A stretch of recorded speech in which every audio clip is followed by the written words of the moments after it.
Hello மக்களே, எல்லோரும் எப்படி இருக்கீங்க? நேற்று நைட்டு நடந்த ஆசியா கப் லீக் கேமில் இந்தியா வந்து டாமினண்ட்டாக யூஏயோட விளாண்டு வின் பண்ணியிருக்கிறாங்க. அதை பற்றின ஒரு சின்ன ரிவ்யூ தான் இந்த வீடியோவில் நம்ம பார்க்க போகிறோம். ஃபஸ்ட்டு நம்ம பிளேயிங் லெவன்லேருந்து பார்த்துருவோம். இந்தியாவோட பிளேயிங் லெவனை பொறுத்த வரைக்கும் அபிஷேக் சர்மா, சுப்மன் கில், சூரியகுமார் யாதவ், திலக் வர்மா. யாருமே எதிர்பார்க்கல சஞ்சீவ் சாம்சன் விளையாடுவாருன்ட்டு. நிறைய பேர் வந்துட்டு அவர் ஆடுறதுக்கான வாய்ப்பு இல்லை, ட்ரெயின் பண்ணல ஒழுங்கு அப்படின்னு சொன்னாங்க. ஆனால் டீமில் எடுத்து எடுத்திருந்தாங்க சஞ்சீவ் சாம்சன், சிவம் தூபே, ஹார்திக் பாண்டியா, அக்ஷர் பட்டேல், குல்தீப் யாதவ், ஜஸ்பிரீத் பும்ரா, வருண் சக்கரவர்த்தி. இதுதான் நேற்று இந்தியாவோட பிளேயிங் லெவனாக இருந்துச்சு.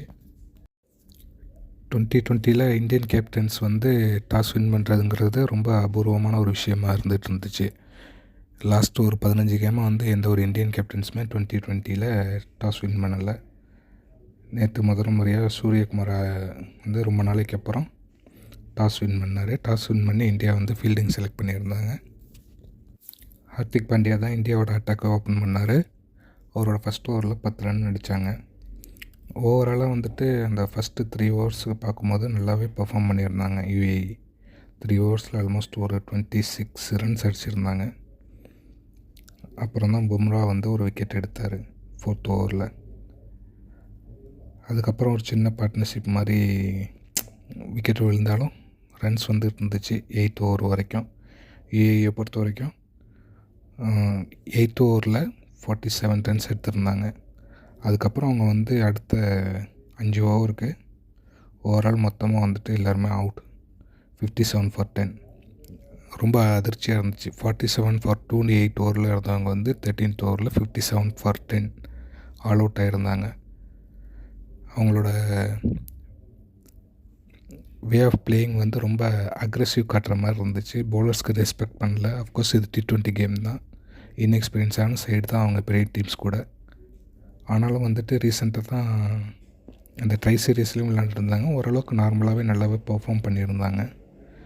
அவங்க வந்து கொஞ்சம் மேனேஜ் பண்ணி இன்னும் கொஞ்சம் கேமை வந்து இன்னும் டீப்பாக எடுத்துகிட்டு போயிருக்கலாம். 20 ஓவர்ஸ் இருக்குங்கும் போது அவங்க வரவங்க எல்லாருமே ரொம்ப அக்ரெஷனாக தான் விளையாடணும்னு நினச்சாங்க.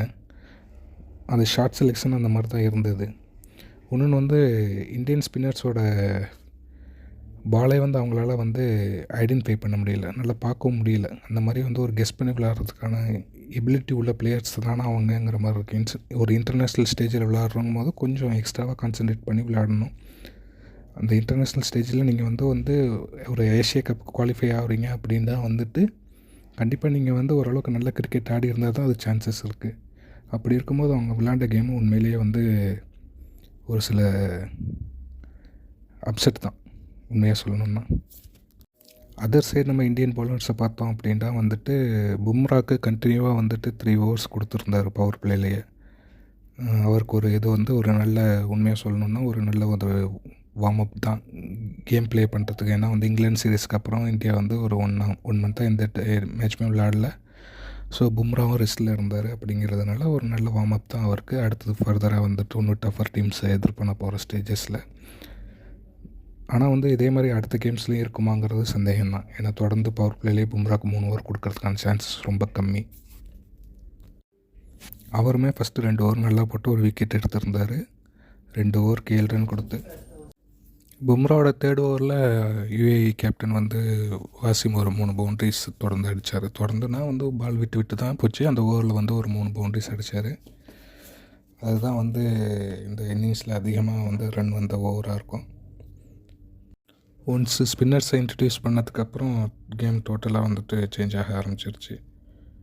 குல்தீப் யாதவ் போட்டு 13 பால்ஸில் வந்து 4 விக்கெட் எடுத்தார். அது மாதிரி வருண் சக்கரவர்த்தி 2 ஓவர் போட்டார், 4 ரன் தான் கொடுத்தாரு. அவர் ஒரு விக்கெட் எடுத்தார். அக்ஷரும் ரொம்ப நல்லாவே போட்டார். 3 ஓவர் போட்டு 13 ரன், ஒரு விக்கெட் எடுத்திருந்தார். யாருமே எதிர்பார்க்கல. சிவம் தூபே வந்துட்டு 2 ஓவர் போட்டு 4 ரன் கொடுத்து அவரும் 3 விக்கெட் எடுத்திருக்கிறாரு. ஒரு நல்ல பர்ஃபார்மன்ஸ் இந்தியன் பவுலர்ஸை பொறுத்த வரைக்கும். இதே ஸ்குவாட் தான் அடுத்தடுத்த டீமுக்கும் அடுத்தடுத்த மேட்ச்சுக்கும் போகுமாங்கிறது சந்தேகத்துக்குரிய விஷயந்தான். ஏன்னா 2 ஆல்ரவுண்டர்ஸ் வச்சுருந்து ஃபாஸ்ட் பவுலிங் ஆல்ரவுண்டர்ஸ் போகலாமா, இல்லை வந்து இன்னொரு fast bowler specialist fast bowler எடுக்கலாமாங்கிறதும் ஒரு டாக்ஸாக இருக்குது. அது நான் அடுத்தடுத்த கேமில் நம்ம பார்ப்போம். பேட்டிங்கை பொறுத்த வரைக்கும் இந்தியா வந்து இவரோட ஆரம்பித்தாங்க. அபிஷேக் சர்மாவும் சுபம் கில்லும் ஓப்பனிங் இறங்கினாங்க. ஃபஸ்ட் ஓவரில் ரொம்பவே அக்ரெஷனாக விளாண்டார் அபிஷேக் சர்மா. ஃபஸ்ட் 2 பாலில் ஒரு 6 ஒரு 4 10 ரன் அடிச்சிருந்தார். ரொம்ப ஈஸியாகவே இந்தியா வந்து டார்கெட்டை சேஸ் பண்ணிட்டாங்க.